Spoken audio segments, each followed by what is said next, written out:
أعوذ بالله من الشيطان الرجيم. بسم الله الرحمن الرحيم. وإذ قلنا للملائكة اسجدوا لآدم فسجدوا إلا إبليس قال أسجد لمن خلقت طينا قال أرأيتك هذا الذي كرمت علي لئن أخرتني إلى يوم القيامة لأحتنكن ذريته إلا قليلا قال اذهب فمن تبعك منهم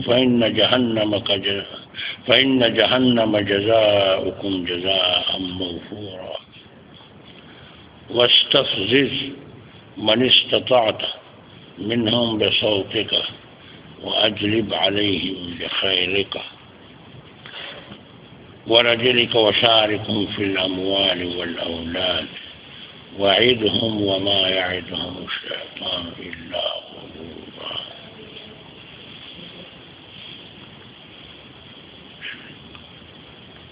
اللہ تعالی جل جلالہ عمن ولہ اس رکوع کے اندر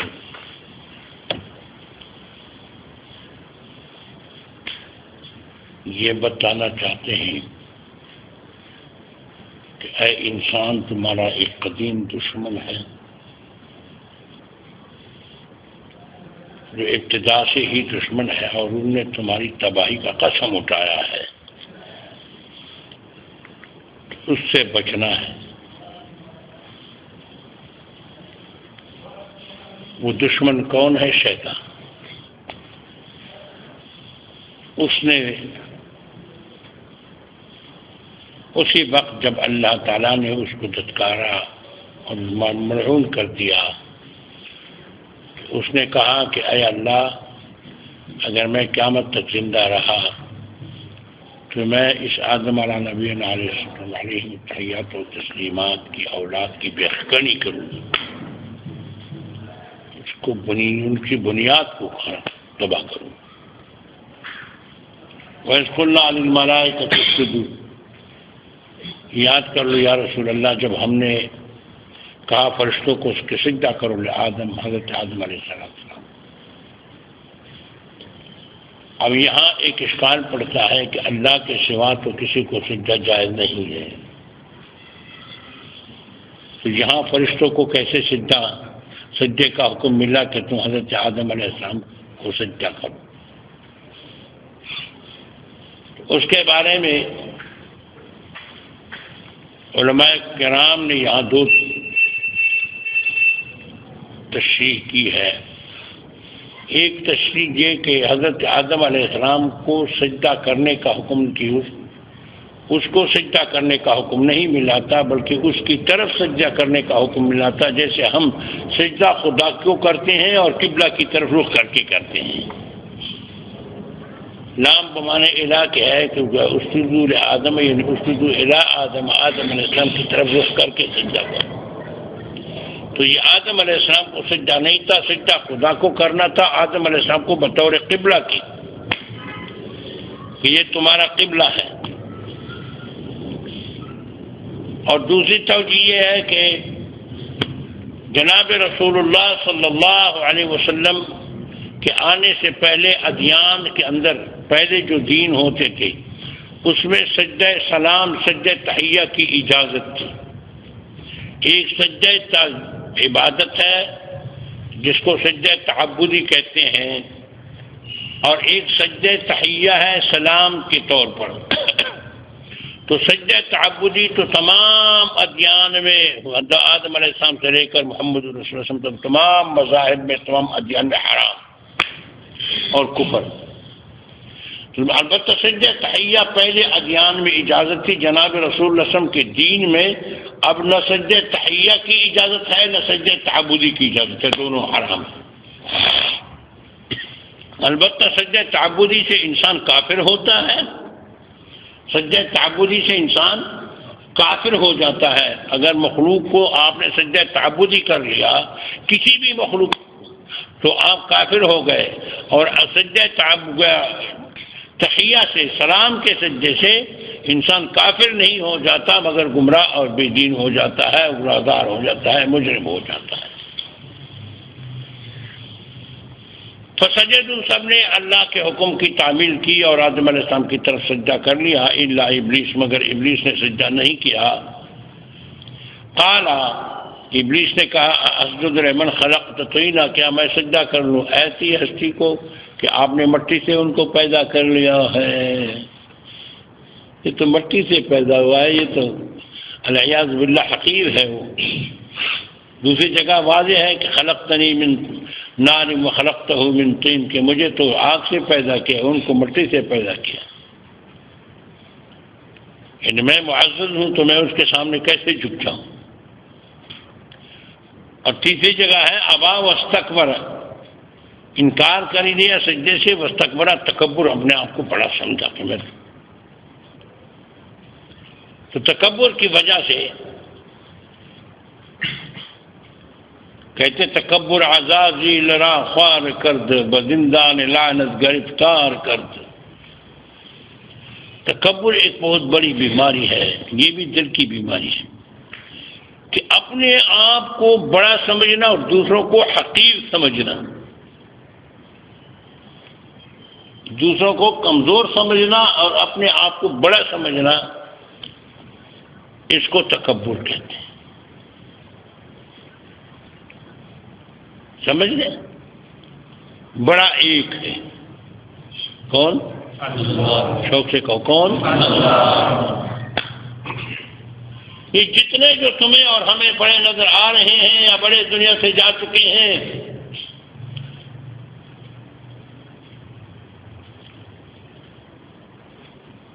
یہ اپنی جان کے مالک نہیں تھے،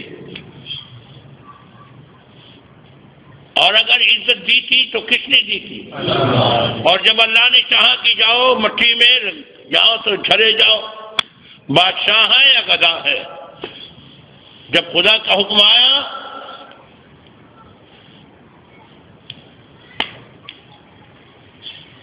تو مٹی میں دفنایا یا نہیں دفنایا؟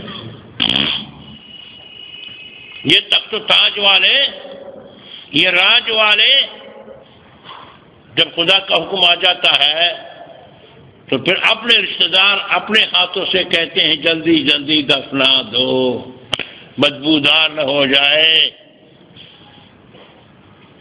یہ ہے انسان، یہ غرور کرتا ہے، یہ تکبر کرتا ہے کہ میں بڑا ہوں، میں بڑا ہوں۔ بڑا تو ایک ہے، اللہ۔ کہو تو کون ہے؟ اللہ۔ باقی تو سب محتاج ہیں، اپنی صحت میں بھی ان کے محتاج، اپنی نیند میں بھی ان کے محتاج۔ نیند نہیں آتا تو گولی کھا کھا کے اپنے آپ کو مروا لیتے۔ ہمارے علاقے میں بنو میں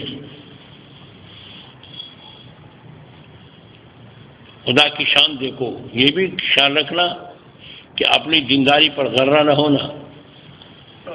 ایک عالم کا بیٹا تھا، باپ بڑا بہت بڑا عالم، نام نہیں لیتا، پھر علاقے والے پہچانے، بنو کے علاقے میں باپ بہت بڑا عالم تھا، بیٹے کو بھی عالم بنایا۔ علامہ بنوری رحمۃ اللہ علیہ سے دور حدیث پڑھا، کراچی سے فاضل بنا، ہم سے پہلے فاضل بنا تھا۔ پھر مصر چلا گیا پی ایچ ڈی کے لیے، جامعہ ازہر۔ جامعہ ازہر میں پی ایچ ڈی کر کے ڈاکٹر بن گئے، دکتور بن گئے، اور پھر ڈاکٹر بننے کے بعد جامعہ ازہر والوں نے ڈیوٹی پر بھیجا۔ یہ مدینہ یونیورسٹی والے بھی پہلے بھیجتے تھے، اب سنا بند کر دیا ہے۔ دعوت کے نام سے، تعلیم کے نام سے پڑھائی کرتے تھے، تنخواہ بھی وہیں سے ملتا۔ اتفاقاً آئے تھے وہاں کراچی، میں اس سال دورہ حدیث پڑھتا تھا، یہ سن 60 کی بات ہے، سن 60 کی، سمجھ گئے؟ تو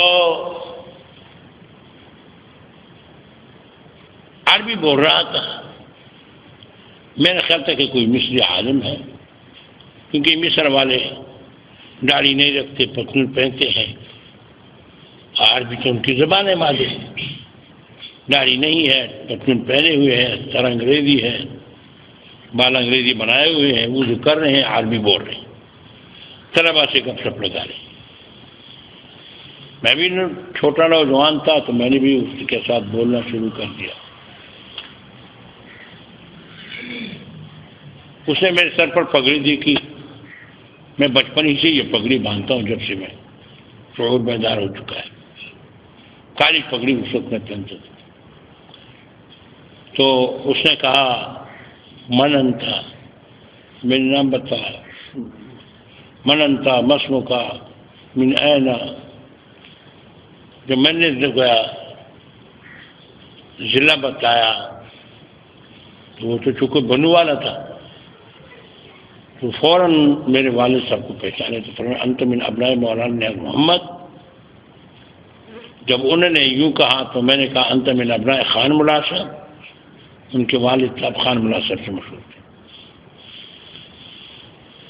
بہرحال کہا لگایا، پھر اپنی زبان میں پشتو زبان میں گپ شپ شروع ہو گئی۔ وہ نماز پڑھ لی، نماز کے بعد میں لے گیا کمرے میں، شہر میں وغیرہ پلا دی، تو اس کے بعد نکل آئے تو بیچارہ صورت تو خراب ہو چکی تھی، بیچارہ ذہن ان کا اتنا خراب ہو چکا تھا۔ عالم جو دیکھو، کوئی عالم اس غرور میں نہ آئے کہ میں عالم ہوں۔ میں مجھے کہہ رہے تھے کہ تم چکر کیوں نہیں لگاتے، یہ کیوں نہیں کرتے، اور آزاد خیالی کا سبق ہے، یہ لڑکیاں پھرتی ہے اور یہ ہوتا ہے، وہ ہوتا ہے، یہ ہوتا ہے، اور تم گھر اندر ایسی مجلس شروع کی۔ مجھے سننے مجھے افسوس ہوا اس بیچارے پر۔ اس کا انجام کیا ہوا؟ اپنے علاقے آئے تھے مصر سے، رات کو نیند نہیں آ رہی تھی، گولی کاتے سے وہ اس کی لاش پڑی تھی کمرے میں۔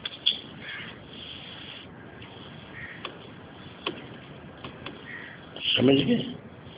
تو نیند بھی خدا کی طرف سے، اگر اس نے نیند اڑا دیا تو سلانے والا بھی وہی اور جگانے والا بھی، کہ جیسے ہی سائلنٹ سویا ہوا تھا، صبح جب ہم نے دیکھا تو وہ مر چکا تھا۔ جگانے والا بھی، اٹھانے والا بھی، سلانے والا بھی وہی، جگانے والا بھی وہی، اٹھانے والا بھی وہی، موت دینے والا بھی وہی، حیات دینے والا بھی وہی، مرض دینے والا بھی وہی، مرض لینے والا بھی وہی۔ ابھی چند دن ہو گئے، میرے ایک مرید ہے ڈاکٹر، فون کیا عید کے موقع پر، تو فون کیا کہ جی میں بیمار ہوا تھا۔ میں نے سوچا کہ دیکھو ڈاکٹر تو کہتے میں ڈاکٹر ہوں، اب ڈاکٹر میں نے کہا بیمار ہوتے، سمجھ گئے؟ عبرت کی بات ہے۔ ہاتھ دھوتے ہیں اور دستانے پہنتے ہیں ربڑ کے اور جراثیم نہ لگ جائے، دیکھا ہے ڈاکٹروں کو؟ یہ نہیں دیکھا؟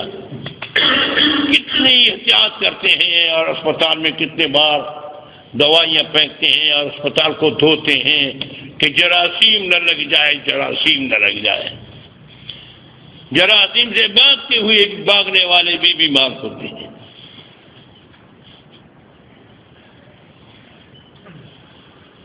کسی کی پانی نہیں پیتے، دوسرے کی پانی نہیں پیتے، ہے کیا کہنا شان مصطفیٰ محمد الرسول اللہ صلی اللہ علیہ وسلم۔ لمبا واقعہ ہے، وقت تنگ ہے۔ محمد الرسول اللہ صلی اللہ علیہ وسلم نے ایک دن 70-80 صحابہ اکرام طالب علم دینی طالب علم اصحاب صفہ اس کو کہتے ہیں. ان کو حضرت ابو ہریرہ کو فرمایا بلاؤ. میں مختصر کرتا ہوں، جو مقصد کی چیز ہے وہ لا. ایک کاسا دودھ سب کو بلایا. ابو ہریرہ سب کو پلا دو. حضرت ابو ہریرہ جنتوں کو بھوک لگی تھی. اصل یہ مسئلہ ابو ہریرہ سے شروع ہو رہا. ان کو سخت بھوک لگی تھی تو اس نے فرمایا کہ گھر میں، حضور نے گھر میں پوچھا کچھ ہے؟ تو گھر والوں نے کہا جی ہاں ایک کاسا دودھ ہے. ابو ہریرہ سارے سب طالب علموں کو بلاؤ. اب 70 75 80 طالب علم ہوتے تھے. آپ خود سوچتے ہیں کہ ایک بھوکا آدمی ایک کاسا دودھ ہو وہ کہتے 70 کو بلاؤ تو اس کے دل پر کیا گزرا ہوگا. لیکن حضور کا فرمان تھا. صحابہ کرام تو تابع دار لوگ تھے. یہ نہیں کہ حضور یہ کاسا تو میرا بھی نہیں ہو سکتا تھا. چلے گئے اور 70 کو بلایا. 70 75 صحابہ کرام جتنے بھی تھے صفے میں طالب علم جتنے تھے سب کو بلایا. ابو ہریرہ اب آپ پلا دو دوسروں کو. یہ نہیں کہ آپ پہلے پی لیں. ہاں ایک کو پلا دیا پھر دوسرے کو پلا دیا پھر تیسرے. یہ حضور کا معجزہ تھا. دودھ ختم نہیں ہو رہا. پیتے پیتے جب سب سیر ہو گئے تو آخر میں حضرت ابو ہریرہ کی باری آئی. ابو ہریرہ پی لو. حضرت ابو ہریرہ رضی اللہ عنہ نے پی لیا. کہنے اور پی لو. پھر پی لیا. اور میں اور پی لو. پھر پی لیا. کہنے اور پی لو. یا رسول اللہ بالکل جگہ نہیں. سیر ہو گیا. جو باقی رہا کاسے کے اندر، یہ کاسے کے اندر جو باقی رہا اس کو کتنے غریب طالب علموں کا منہ لگ چکا تھا. 70 75 آدمیوں کا منہ پسخوردہ تھا یا نہیں تھا؟ 70 75 آدمیوں کا پسخوردہ، دینی طالب علموں کا پسخوردہ، درویشوں کا پسخوردہ محمد مصطفیٰ سے پی رہی ہیں. کوئی جراثیم نہیں. ہم کہتے ہیں یہ اور جائے گا. یہ تو اس نے پانی پیا اس کو پینٹ دو اور دو. اور خصوصاً جب غریب پی لیتا ہے سبحان اللہ پھر تو سرمایہ دار اس گلاس کو ہاتھ بھی نہیں لگاتے کہ اس میں غریب نے پانی پی لیا ہے.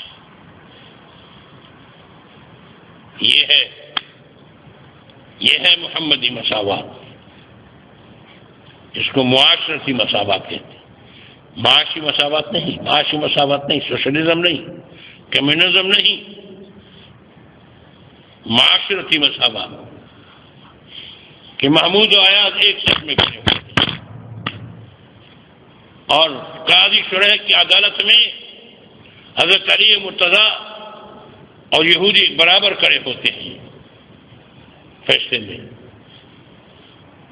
حضرت علی مرتضیٰ رضی اللہ تعالی عنہ حضور کے داماد، شان والے، خلیفہ برحق،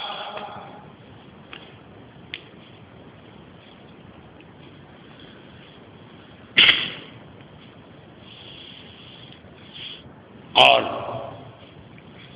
حضرت حسن اور حضرت حسین کے والد رسول اللہ صلی اللہ علیہ وسلم کے چچا زاد بھائی بھی، صرف داماد نہیں چچا زاد بھائی بھی اور خلیفہ وقت بھی، مگر قانون کے کٹنے میں وہ خود خلیفہ ہیں، خود ایک یہودی کے ساتھ کٹنے میں برابر کھڑے ہو کر قاضی کے سامنے مقدمہ لڑتا ہے. اللہ اکبر. تکبر نہیں تھا. یہ نہیں تھا کہ میں خلیفہ وقت ہوں میں کیسے عدالت میں پیش ہوں گا. کہتے ہیں کہ صدر صاحب عدالت سے مستثنا ہے. سنا ہی نہیں تھا انگریز کے قانون میں.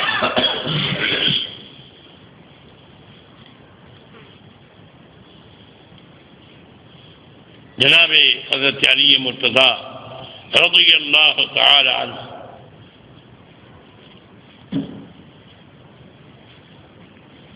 کیا سبق سکھاتے ہیں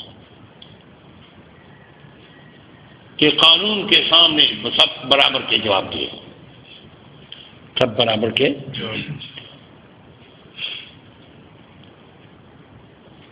تو شیطان نے تکبر کیا تھا. میں یہ گزارش کر رہا تھا، تکبر کی میں بڑا ہوں، ایک بخار چڑھ جائے گا تو کچھ نہیں ہے.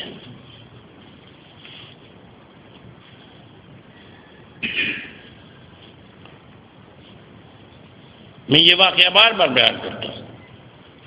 شاستری ہندوستان کے وزیر اعظم تھے،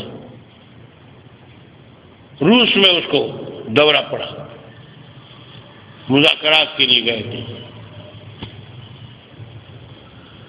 تاشکند میں اس کو دورہ پڑا. آپ کو معلوم ہے سب تعلیم یافتہ طبقے کو کہ وزیر اعظم جب دورے پر جاتا ہے تو ان کے ساتھ اپنے ڈاکٹر بھی ہوتے ہیں، اور اس ملک کے ڈاکٹر بھی اعلیٰ ڈاکٹر وہ بھی آئے، ارد گرد کھڑے ہیں. خدا کا حکم آیا کہ تم نے جانا ہے دنیا سے، اسی وقت اس کی جان لے لی. کسی ڈاکٹر نے نہیں بچایا، نہ روس نے بچایا، نہ ڈاکٹروں نے بچایا، اور نہ ہندوستان کی وزارت عظمیٰ نے بچایا، اور نہ پارٹی نے بچایا. بچایا نہیں بچایا. جب طاقت والے کا حکم آیا، اللہ کا حکم آیا، تو پھر ساری طاقتیں نے کوئی بظاہر جو طاقت نظر آتی. اس لیے ایک لفظ سے کسی نے پوچھا کہ حضرت کہ کبر اچھی صفت ہے یا بری؟ متوجہ ہو جاؤ کہ کبر اچھی صفت ہے یا بری. اگر اچھی صفت ہے تو پھر انسان کے لیے کیوں اچھی نہیں؟ انسان کے لیے کیوں تکبر منع ہے؟ اور اگر بری صفت ہے پھر خدا کی صفت کیسے ہے کبر؟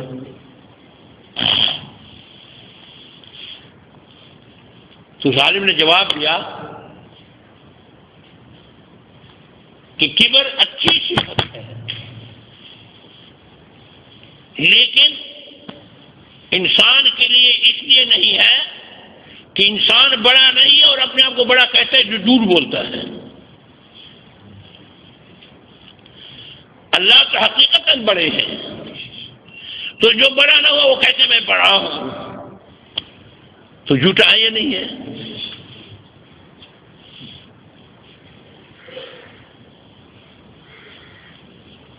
اگر ابھی اللہ حکم دے تمہاری ہوا کو بند کر دے تو اپنی ہوا کے مالک نہیں ہے.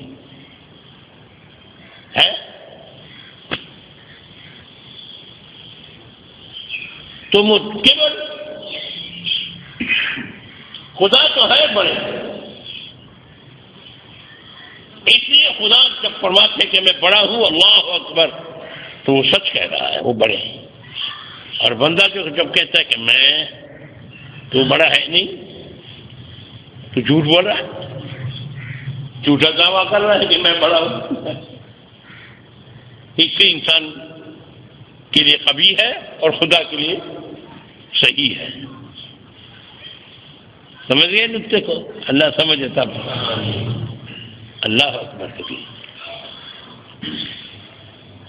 تو دنیا میں کبر یہ بہت بڑی بیماری ہے. کبر کہ انسان اپنے آپ کو بڑا سمجھے اور دوسروں کو حقیر سمجھے. کبر اس کو کہتے ہیں کہ دوسرے لوگ ان کے لیے کون ہے، اس کی کیا حیثیت ہے، میرے سامنے مجھے یوں کھا. یہ کبر اللہ کو پسند نہیں. شیطان نے تکبر کر لیا، اللہ نے اس کو مردود کر دیا، ملعون کر دیا. اور جو تکبر کرے گا وہ شیطان کے راستے پر چلیں گے. قال ارایتک، شیطان نے کہا بلا دیکھ تو صحیح، ھذا الذی کرمت علیہ، یہ وہ ہے جو آپ نے میرے اوپر اس کو عزت دی. ایسے اس کو آپ نے میرے اوپر عزت دی. لئن اخرتنی، یا اللہ اگر آپ نے مجھے مہلت دی الی یوم القیامت لاحتنکن ذریتہ، میں بہتری کروں گا اس کے اولاد کی، الا قلیلا، مگر توڑے بچیں گے مجھ سے. ایسے ہے یا نہیں ہے؟ توڑے مسلمان ہیں اور مسلمانوں میں بھی توڑے دیندار ہے یا نہیں ہے؟ الا قلیلا۔ قال اذهب، اللہ نے فرمایا چل، ومن تبعک، جو آپ کے نقش قدم پر چلے گا، منہم، ان میں سے، فإن جہنم، بے شک جہنم، جزاؤکم جزاء موفورا، تمہارا بدلہ ہے کامل بدلہ، پورا بدلہ۔ جو آپ کے نقش قدم پر چلے گا اس کو جہنم میں ڈالو۔ واستفزز من استطعت منهم بصوتك واجلب عليهم بخيلك، اور تو جس کو تم طاقت رکھتے ہو کہ تم حرکت دو، گمراہ کر دو اپنی آواز سے، واجلب علیہم بخیلک، اور کھینچ لو ان لوگوں پر، ان مسلمان انسانوں پر، بخیلک، اپنے سواروں کو، برجلک، اپنے پیدل، اپنی فوج کو، وشارکم فی الاموال والاولاد، اور ان کے ساتھ تم شریک ہو جاؤ، مال میں بھی شرارت کرو، اولاد میں بھی، وعدہم، اور ان کو وعدے دیا کرو، تمنائیں دیا کرو کہ تم ایسے کامیاب ہو جاؤ گے، دنیا دار بن جاؤ گے، کوٹھی بنا لو گے، یہ کر لو گے، داڑھی منڈوا لو گے تو یہ ہو جائے گا، اور یہ ہو جائے گا، اور داڑھی رکھو گے تو یہ ہو جائے گا، تو یہ ہو جائے گا، نماز پڑھو گے تو یہ ہو جائے گا، صوفی بن جائے گا، شیخ بن جائے گا، معاشرہ تمہیں چھوڑ دے گا، معاشرہ تمہیں معاشرے میں شادی نہیں ملے گی، یہ نہیں ہوگا، وہ نہیں ہوگا، وعدہم، اور ان کو وعدے دیا کرو، وما یعدہم الشیطان، اللہ فرماتے سن لو، ما یعدہم الشیطان، شیطان وعدے نہیں دیتا الا غرورا، مگر دھوکا، فریب ہے، شیطان کے سارے وعدے فریب ہیں، شیطان کے وعدوں میں کامیابی نہیں ہے۔ اور اللہ نے فرمایا او شیطان سن، ان عبادی لیس لک علیہم سلطان، بے شک جو میرے بندے ہوں گے ان پر آپ کی طاقت اور بس نہیں چلے گی، تیرا غلبہ نہیں آئے گا، میرے بندوں کو آپ مغلوب نہیں کر سکیں گے۔ ان عبادی، بے شک میرے بندے، اللہ آپ اور ہم سب کو اپنا بنا دے۔ پیارے محمد صلی اللہ علیہ وسلم کو کیا فرماتے ہیں؟ سبحان الذی اسری بعبدہ، اپنے بندے کو، عبدہ ورسولہ، اس کا بندہ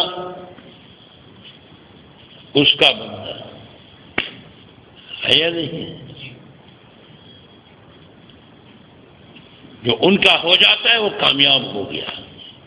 ان عبادی، سنو شیطان، اللہ نے فرمایا سنو، ان عبادی، بے شک میرے بندے، لیس لک، نہیں ہے تمہارے لیے، علیہم، ان کے مقابلے میں، سلطان، طاقت، تمہاری طاقت، تمہارا غلبہ نہیں چلے گا ان پر، وکفی بربک وکیلا، اور کافی ہے تمہارا پروردگار کارساز، وہی کارساز کافی ہے۔ تو میرے محترم پیارو، جو اللہ کے بندے ہیں اس پر شیطان کی نہیں چلتی، ان عبادی لیس، ان کے بندے بننا ہے، ان کے بندے کیسے بنیں گے؟ ہاں، ان کو ہر وقت یاد کریں گے تو اس کے بندے بنیں گے۔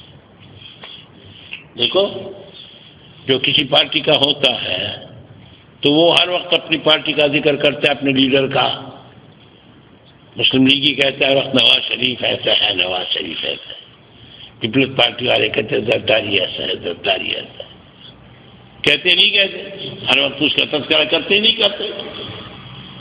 عمران خان والے کہتے ہیں ہمارے بھاشی، مولانا فضل الرحمان والے کہتے ہیں ہمارا، ہر ایک اپنے کا ذکر کرتے ہیں۔ جو اللہ والے ہوتے ہیں وہ ہر وقت اللہ کا ذکر کرتے ہیں۔ حدیث میں آتا ہے کہ میرے بندے وہ ہیں جس کو تم دیکھ کر خدا یاد آ جائے، اذا رؤوا ذکر اللہ، اذا رؤوا ذکر اللہ، جب وہ نظر آ جائے تو تمہیں خدا یاد آ جائے کہ یہ دیکھو ایک دن یہ اللہ والا ہے، دیندار ہے۔ اذا رؤوا ذکر اللہ، اللہ ہم سب کو ایسا ہی بنا ایسا ہی بنا.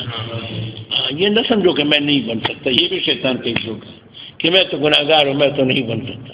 نہیں، اب بھی آ جاؤ خدا کے در پر. نومید ہم مباش کہ رندان بادنوش، نومید ہم مباش کہ رندان بادنوش، ناگاہ بیک خروش بمنزل رسیدہ. کہتے ہیں نا امید نہ ہونا کہ میں تو گناہ گار ہوں، اتنا گناہ گار ہوں، اتنا ہوں، ایسا ہوں. نا امید نہ ہونا کہ رندان بادنوش کہ بہت سے لچے لفنگے شرابی ناگاہ بیک خروش بمنزل رسیدہ. اچانک ایک ہی چیخ سے کہ اللہ کے سامنے چیخا کہ یا اللہ میں مجرم ہوں، ایک ہی توبہ کر کے ولی اللہ بن گئے. سچی توبہ کر کو، سچی توبہ کر کو. یہ غلط ہے کہ میں ولی اللہ نہیں بن سکتا. تم سچی توبہ کر دو، محمد مصطفیٰ تم کے رنگ میں رنگ جاؤ اور تم بھی ولی اللہ.